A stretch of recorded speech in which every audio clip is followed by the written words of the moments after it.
E agora, gente boa, é o Evangelho de Cristo Jesus, é o Evangelho da graça de Deus, é o Evangelho desse amor eterno, maravilhoso. E eu quero ler para nós hoje o texto que o Braulio vai mostrar para a gente, aí em Efésios. Nós temos alguns textos para lermos. Primeiro no capítulo 1, verso 20. Capítulo 1, verso 20.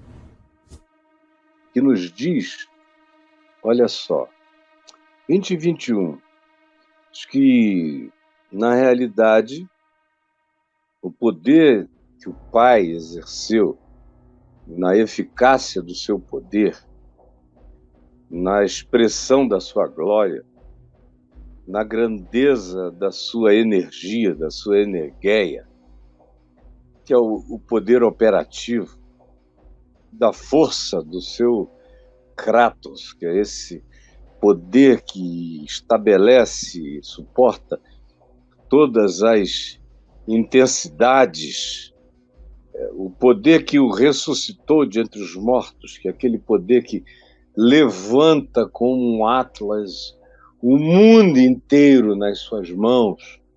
É a palavra usada aqui para caracterizar o poder que o ressuscitou de entre os mortos.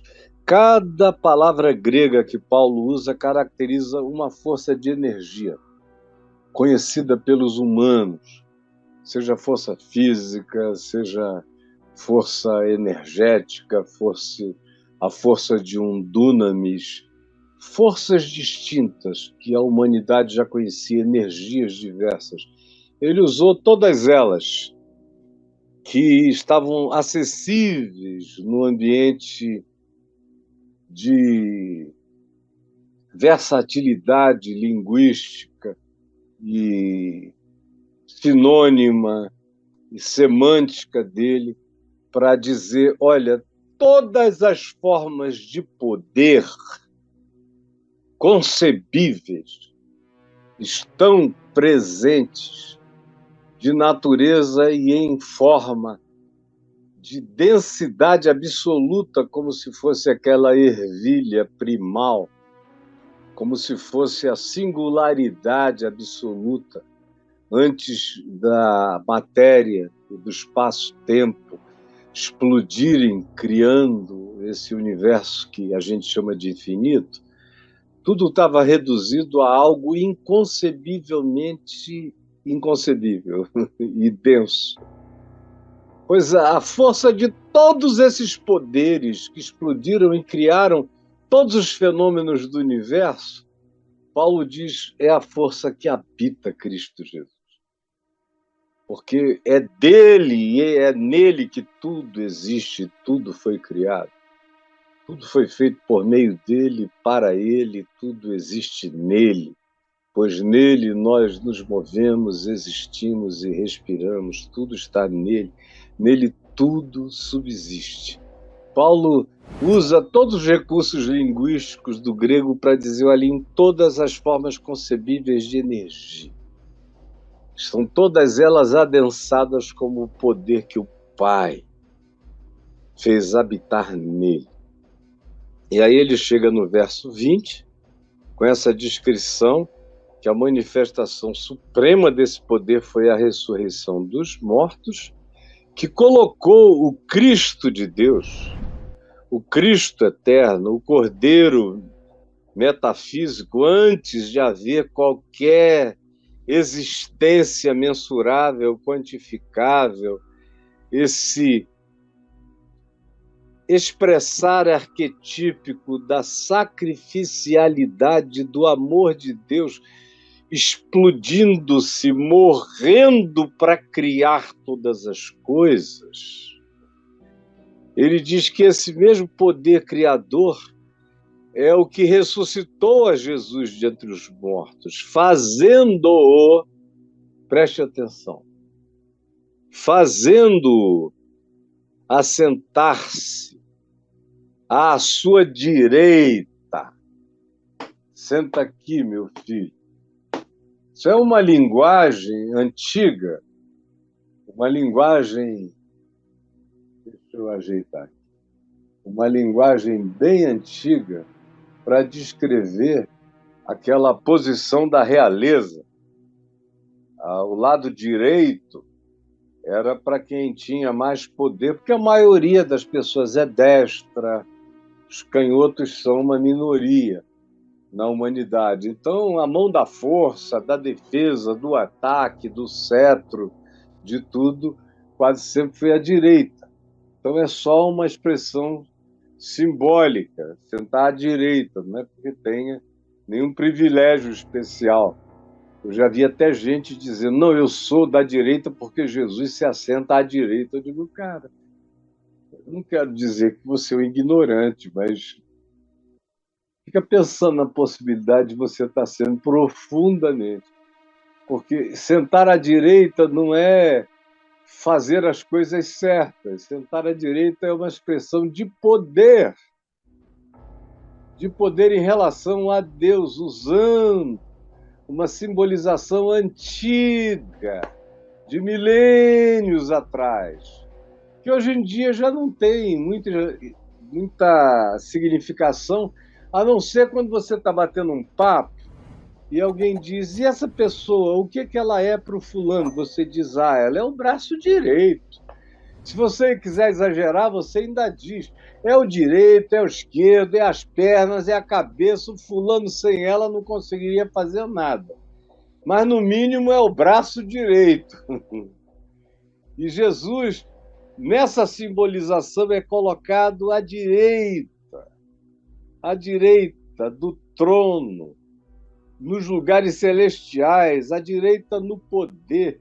Ele é a representação supracósmica, intercósmica, transcósmica, interversica, de tudo que existe do poder de Deus, que não é medido por tamanho de corpos, que são enormes, mas nem sabem dizer eu, não existem para si mesmos. Júpiter não tem crise de solidão ou de alegria, ele não diz eu, não se volta, não tem um loop de consciência pessoal.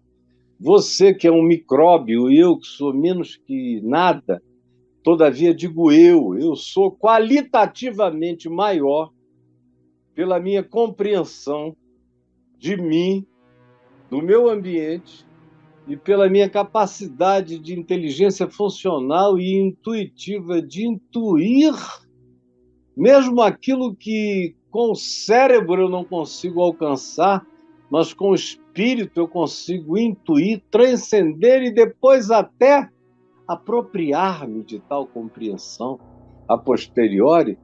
Todas essas coisas estão em Jesus, habitam nele, e ele foi feito como aquele que ressuscitou dos mortos e assentou-se à direita nos lugares celestiais. Aí ele diz, acima de tudo. De tudo. É que cristão tem um mundo muito pequenininho, tem um mundo de ameba. Durante boa parte desses últimos 4 anos, uma quantidade, inclusive, enorme de cristãos e não cristãos, anticientíficos, na realidade, science haters, que ficaram advogando que a Terra era plana. Olha só, meu Deus, não dava nem para conversar com uma pessoa dessa.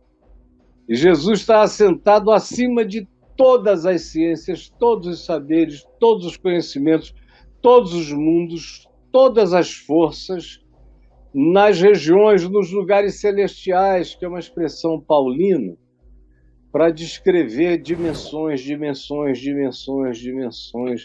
camadas e camadas de existência, muito mais do que a teoria das cordas. Muitas camadas, muitas civilizações, muitas dimensões, muitos seres feitos de energias diferentes umas das outras, e Jesus acima de tudo, Diabo é bobagem no meio disso. Satanás é só mais um.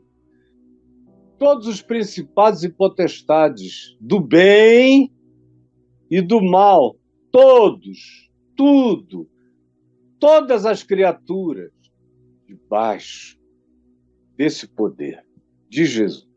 Criaturas nos céus e todas as aqui da terra que você acha que mandam, e sem elas a sua vida está perdida.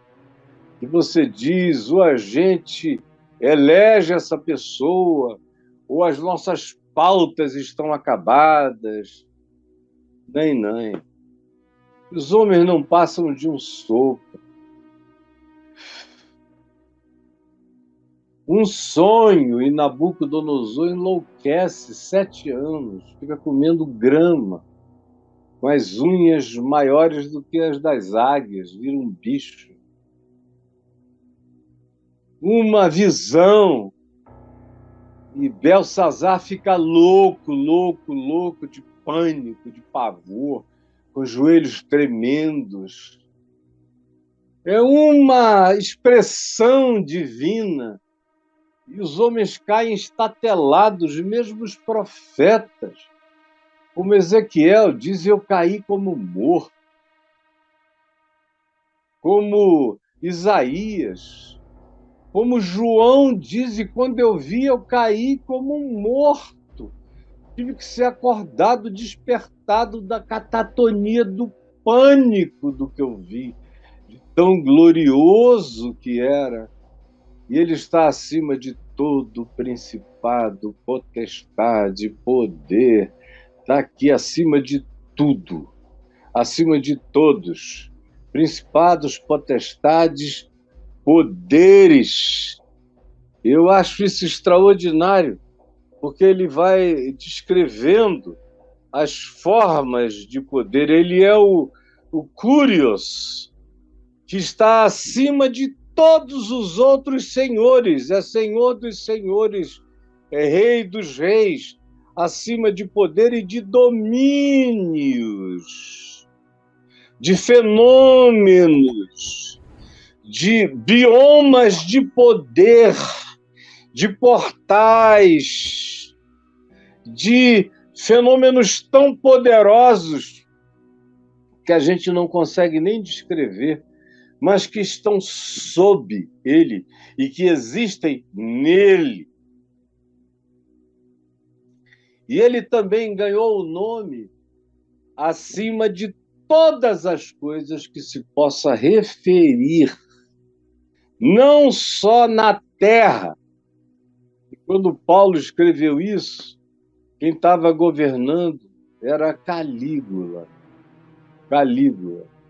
O que ele está dizendo é: ele recebeu poder acima do poder do Kaiser, do Calígula, do César, do Dominus, do Kyrios, dos déspota romano, acima de tudo. Isso é uma declaração política, com P maiúsculo, não é partidária, mas é política.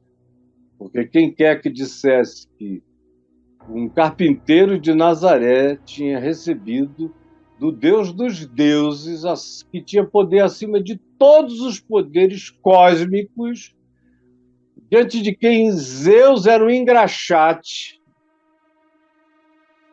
ele estava reinando acima de tudo na terra, e o maior poder na terra era o imperador romano.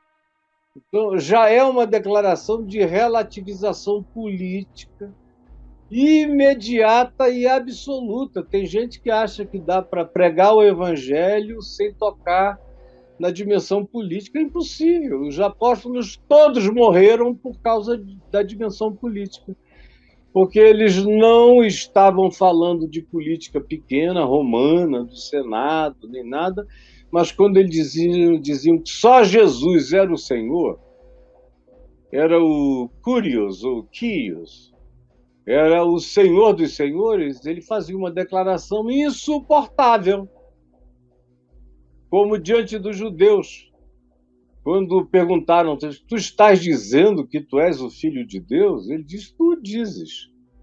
Eu não falei nada.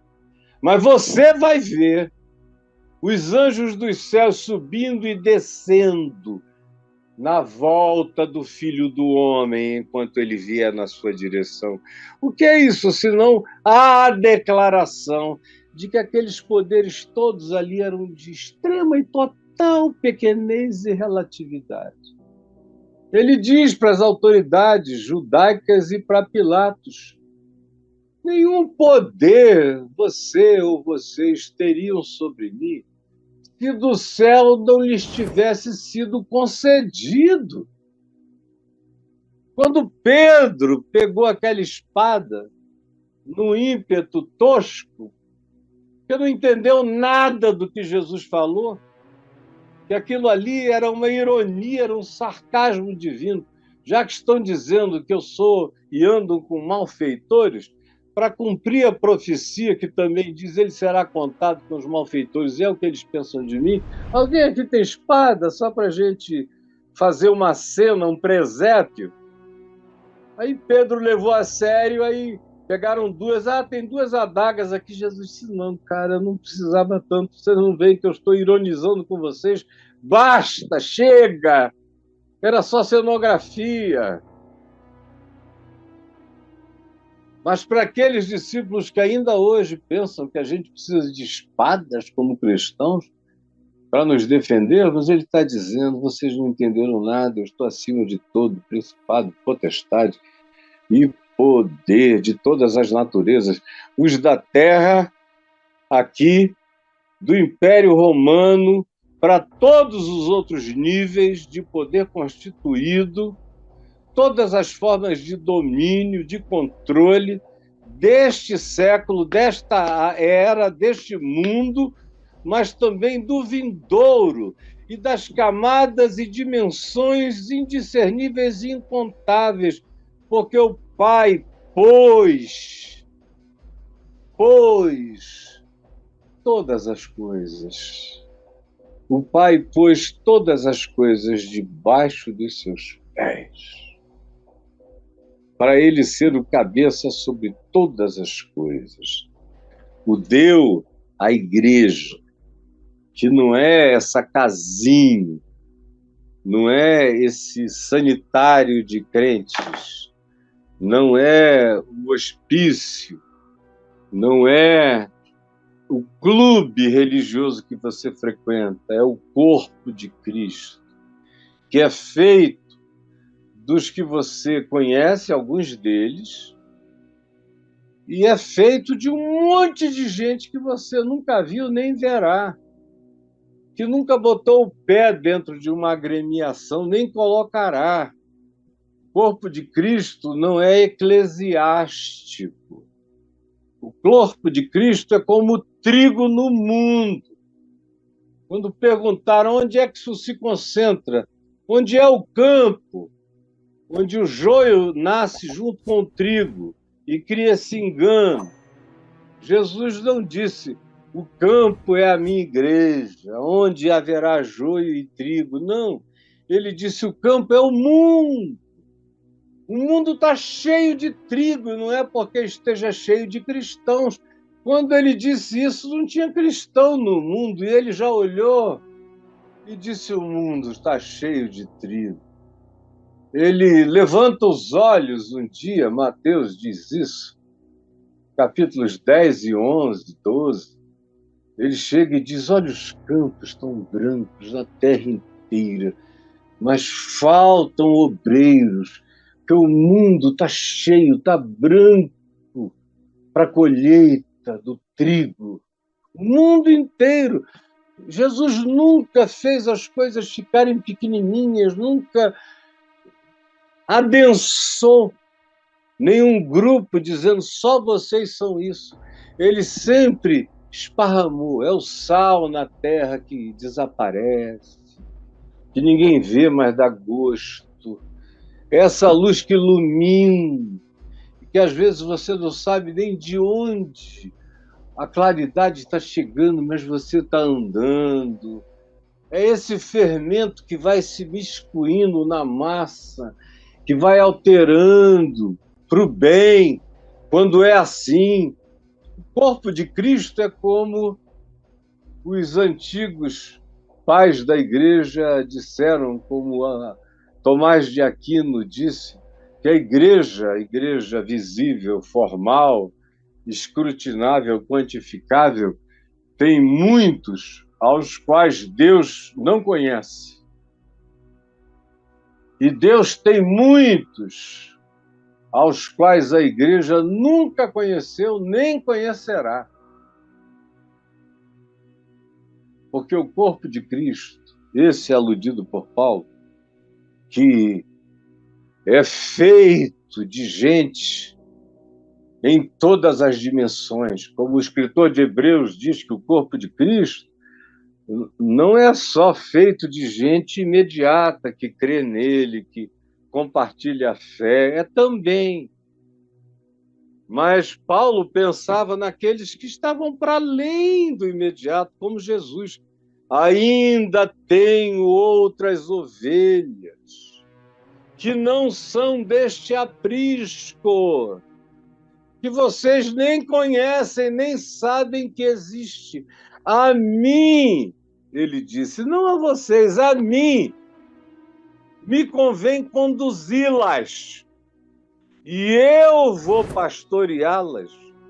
Vocês admitindo, não admitindo, enxergando, não enxergando, eu tenho outras ovelhas que não são deste aprisco que vocês enxergam e querem reduzir tudo a ele. O escritor de Hebreus diz que a gente faz parte da infinita, incontável assembleia multidimensional, assembleia universal. Sou membro desse corpo de Cristo, formado de todas as criaturas, não só humanas, do primeiro homem ao último, mas formado por todas as inteligências do universo, dos multiversos e das muitas dimensões, fazem parte desse corpo de amor, de glória a Cristo.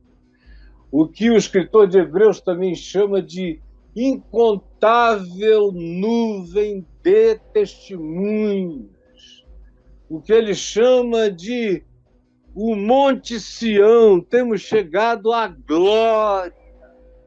Ele usa uma expressão arquetípica, simbólica, humana, para designar essa entrada. João chama de Nova Jerusalém, que não tem nada a ver com essa capital da morte, da guerra, da escravidão, do ódio, que eu já visito desde a década de 70 por causa de história, arqueologia e de conhecimento, nunca por causa de nenhum tipo de magia. E vou e devo voltar daqui a pouco outra vez, porque eu gosto de ir lá para aprender a história. Mas eu não vou lá para ficar melhor. Eu fico melhor todo dia aqui sozinho, no meu quarto, amando, vivendo como Jesus mandou. Acima disso tudo. Acima de todas essas coisas. Isso já deveria ser bastante, né? E eu deveria ganhar aqui uma outra visão do que é a igreja, do que é corpo de Cristo. De todos esses que se reúnem. A igreja são os que são chamados para esse ajuntamento da adoração. Aí o Apocalipse diz que são milhões de milhões, trilhões de trilhões, as criaturas que louvando, adorando. Essa é a grande igreja, e que inclui a própria criação, o canto das estrelas, o movimento dos astros, a loucura dos buracos negros, a dobra do espaço-tempo, dos buracos de minhoca, a indiscernível massa negra em expansão, uma quantidade enorme de dimensões que a gente, pela física, constata na teoria, e no micro-universo a gente enxerga o empirismo dessas manifestações, mas que correspondem a realidades completamente singulares, que estão para além da nossa própria compreensão. Tudo isso faz parte desse corpo de criação, corpo de Cristo. Não é feito só de pessoazinhas que foram ali se batizadas. Tem algumas que se batizaram e são membros do corpo de Cristo. Tem outras que Pedro diz que são como porcas lavadas no batismo, mas que vivem na lama, não aconteceu nada com elas. Não mudaram, não nasceram de novo, não foram regeneradas. Portanto, não fazem parte do corpo de Cristo, embora façam parte desta igreja política, votante, cheia de ódio, cheia de ídolos, cheia de homens adorados, de ideologias, de cultos, de esperanças humanas tão idolatrizadas que eles não confiam mais na soberania de Deus e acham que é o próprio braço deles é que lhes traz o poder contra tudo que você lê de ponta a ponta na Escritura, contra aqueles que acham que o meu braço é que me garante o poder. Saia dessa mentira. Tem alguém que está para além de tudo que você imaginou, você ainda vai aprender isso com a força com a qual eu aprendi para sempre. Aqui mesmo em Efésios, você vê no capítulo 2, no verso 2, Paulo outra vez aludindo ao príncipe da potestade do ar, ao espírito que agora atua nos filhos da desobediência. Ou seja, ele está falando dessas camadas sobre as quais eu já aludi há pouco, assim como, de novo, aqui no capítulo 6, no verso 12, ele afirma: porque a nossa luta não é contra a carne, não é contra corpo, não é contra Lula, não é contra Bolsonaro, não é contra Putin, não é contra Noriel Ortega, não é contra o Maduro da Venezuela, nem é contra o príncipe El Salmão lá da Arábia Saudita, não é contra o Bashar al-Assad da Síria, não é contra o Ayatollah do Irã, não é contra nenhum maluco do mundo, não. Eles são só bonecos da representação. Eles são marionetes? Não.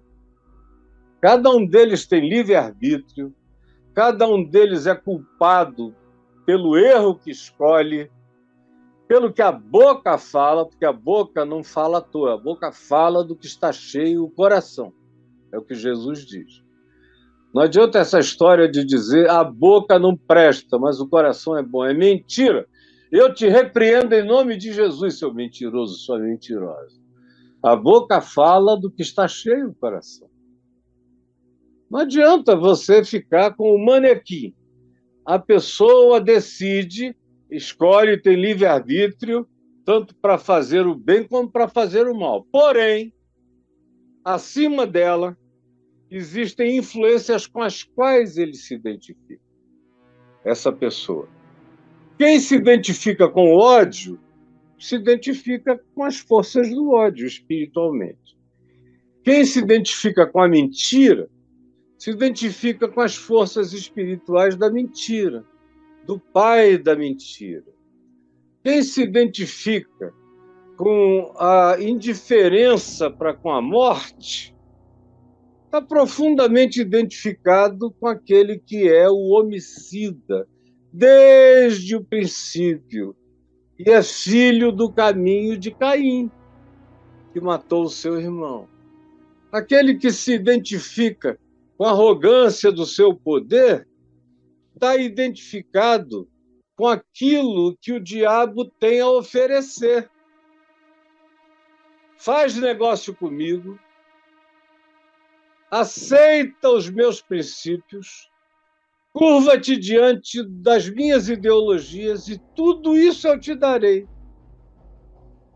Se tu se submeteres ao meu projeto, não vai te faltar nada e eu te darei, você vai ter tudo que você sonhou e ambicionou.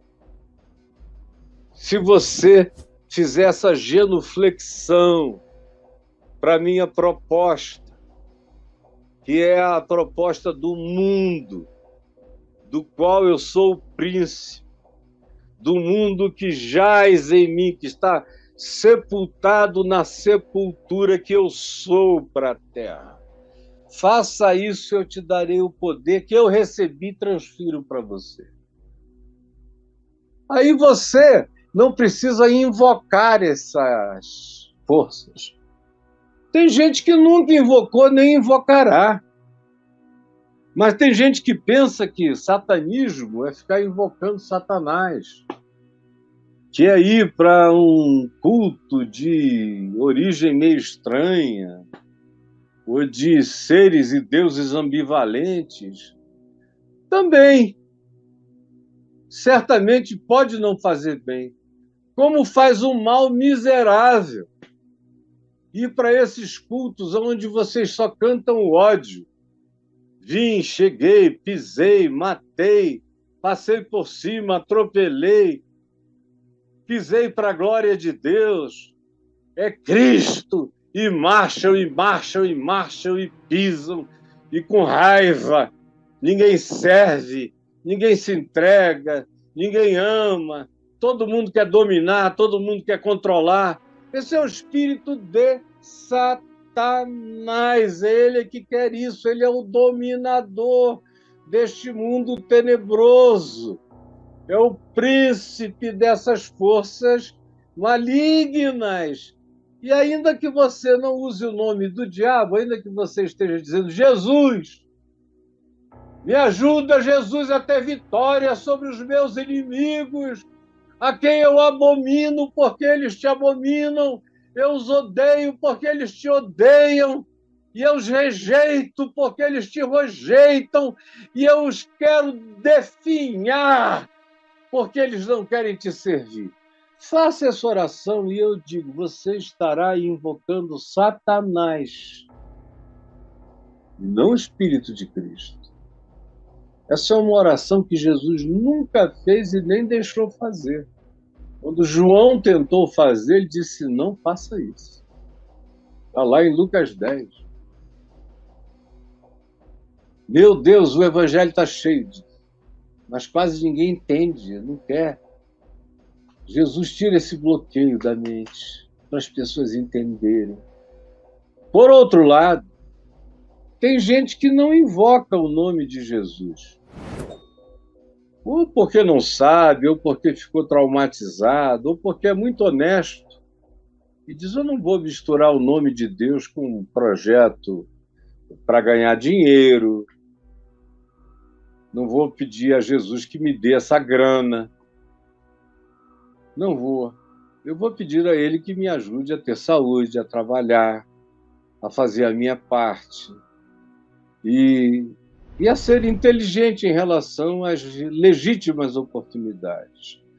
O mais é consequência, mas eu nunca pedirei a Deus para ficar rico, eu sempre pedirei a Deus para ser próspero, de alma, de espírito, e para que não me falte nada, para que eu tenha o pão, a minha casa, para que as necessidades contratadas na minha vida sejam cobertas, sejam supridas.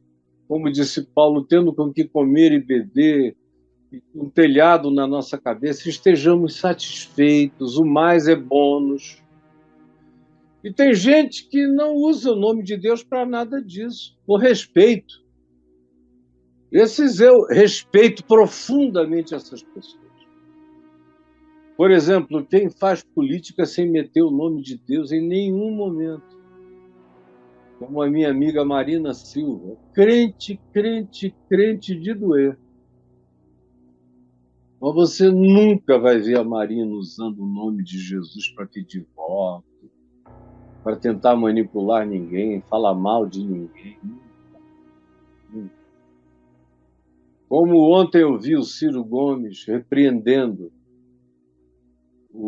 a Gleisi Hoffmann, presidente do PT, que, para imitar o Bolsonaro, fez lá um jargão, Deus acima de tudo, e Brasil acima de tudo e Deus acima de todos, um negócio desse aí da campanha lá do Bolsonaro. Aí ela falou, e Deus movendo o coração do Lula.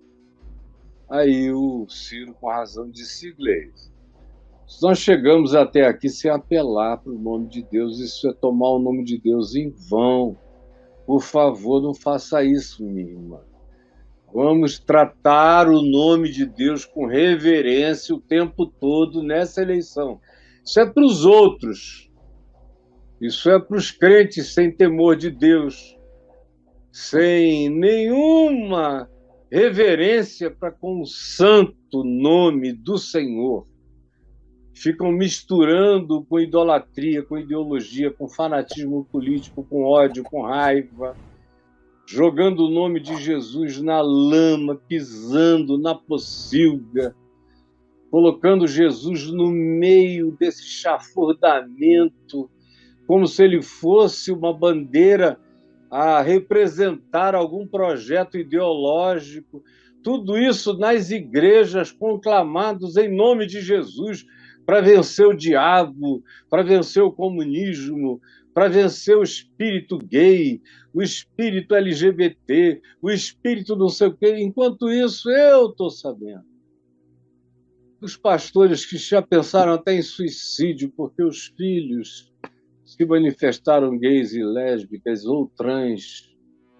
E agora, nesses últimos 4 anos, por incrível que pareça, com todas as políticas contrárias,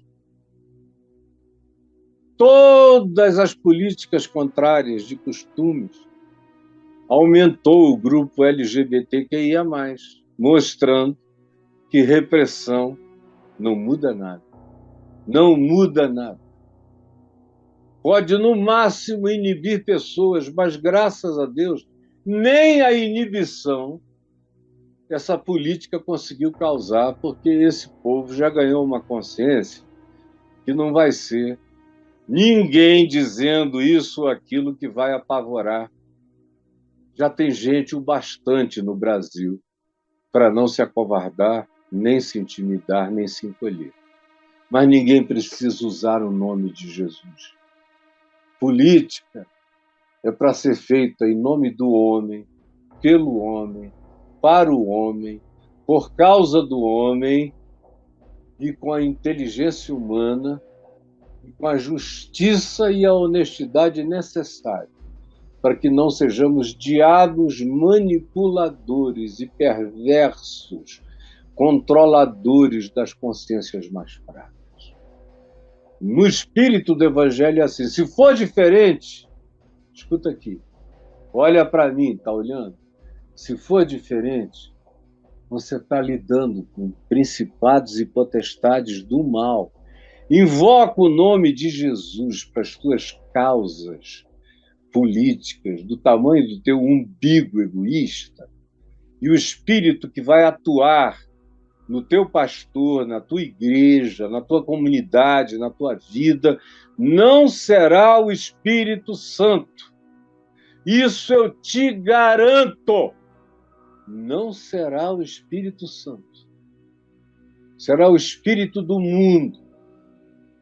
O espírito que agora atua nos filhos da desobediência ao Evangelho, que é amor, amor por mim mesmo, amor pelo próximo, amor por Deus no próximo, amor pelo próximo diferente, amor pelo próximo herege, amor pelo próximo estranho, amor pelo próximo diametralmente oposto de mim ou das minhas convicções, amor por todo outro ser humano, por quem Deus entregou Cristo Jesus, sendo nós ainda pecadores, amor por todos, sem acepção de pessoas, como é o amor de Deus, amor pela criação, amor pelas árvores, pela água, pelos fungos, pelos insetos, pelos animais, pelo ar, pelas nuvens, pelo universo, pelo paraíso que é esse planeta lindo que nós estamos destruindo,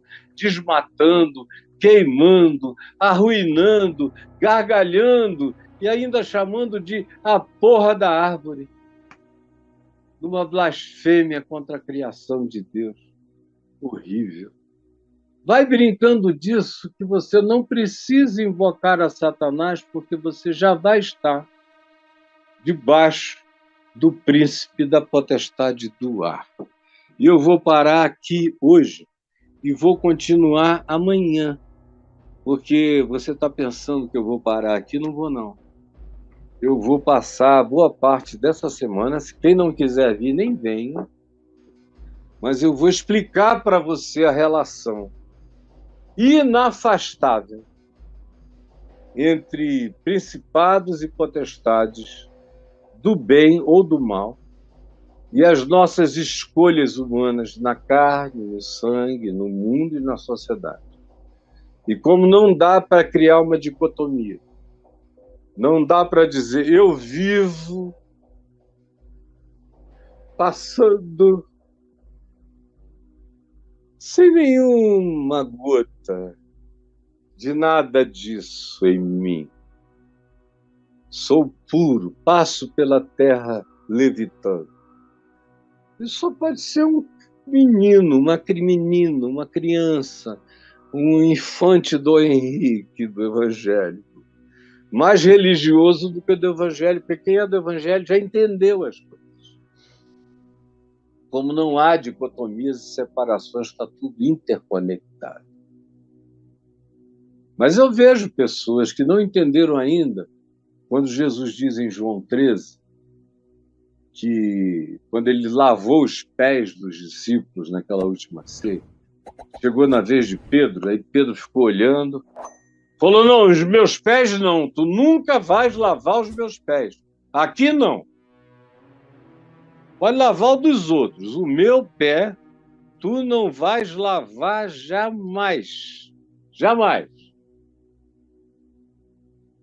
Aí Jesus disse, bom, se eu não te lavar os pés, tu não terás parte comigo. Porque eu estou ensinando algo que é uma espécie de batismo do serviço, batismo da diaconia, batismo de ministério, que no grego significa servir, é o trabalho do servo, daquele que está pronto para ministrar, para servir, para acolher, disponível. É o trabalho do garçom da vida. Eu sou o garçom da vida, eu não vim para servir, para ser servido, mas para servir. Vocês também. Você não quer fazer parte? Aí Pedro disse, já que é assim, então me dá logo um banho inteiro. Aí Jesus disse, não, Pedro, deixa de ser exagerado. Exagero não melhora você diante de mim. O que te melhora diante de mim é a obediência segundo a proposta da moderação do Evangelho. Mas se eu não te lavar os pés, tu não tens parte comigo. Eu acho isso uma das coisas mais fantásticas, por uma razão, por muitas razões, mas eu só quero ressaltar uma delas, a mais simples de todas. E tem a ver com o que eu estava dizendo, com o pessoal que acha que pode passar pela Terra levitando, sem participar das decisões que mudam o mundo para o bem ou para o mal. E que eu, como um cristão, tenho o dever de consciência de participar da melhor maneira que eu puder, segundo a melhor coerência que eu encontre com o espírito do Evangelho, que é amor, justiça, misericórdia, bondade, fidelidade, mansidão, autocontrole, domínio próprio. Esse é o espírito do Evangelho. O que não é pode falar de Jesus o dia inteiro, mas não tem nada a ver com Jesus. A gente não identifica o Espírito de Cristo pelo nome Jesus, mas pela prática ou não da iniquidade, pelo compromisso ou não com a justiça e com o desejo de salvar, melhorar e trazer a vida humana para um nível de igualdade mínima, razoável, para que todo outro ser humano, cada outro irmão próximo, viva com o mínimo de dignidade que eu quero que cada um dos meus filhos, meus netos e eu mesmo gostaria de viver. Então não precisa invocar o nome de ninguém. Mostra-me a tua fé cristã sem as práticas das obras do amor no Evangelho, na vida, e eu, com as práticas das minhas obras de amor, mesmo sem falar em fé, mesmo sem falar em Deus ou no nome de Jesus, eu te mostrarei pelas minhas práticas a verdade da minha fé. E Tiago, irmão de Jesus, que foi quem falou isso, era tão radical com relação a esse assunto, que ele perguntou aos cristãos: vocês creem que Deus é um só? E o que ele disse? Fazeis bem, garotada. Fazeis bem. Sabe por quê? Porque até o diabo crê e treme. Foi o que o Tiago disse. Para esse pessoal crente que pensa que não tem nada com o diabo, porque não fica invocando o nome dele. Mas quando invoca o Espírito, que não é o Espírito de Cristo, se não for amor, não é o Espírito de Cristo, é o Espírito do mundo, é o Espírito do príncipe desse mundo. Que está aí, não tira o teu livre-arbítrio, nem a tua soberania.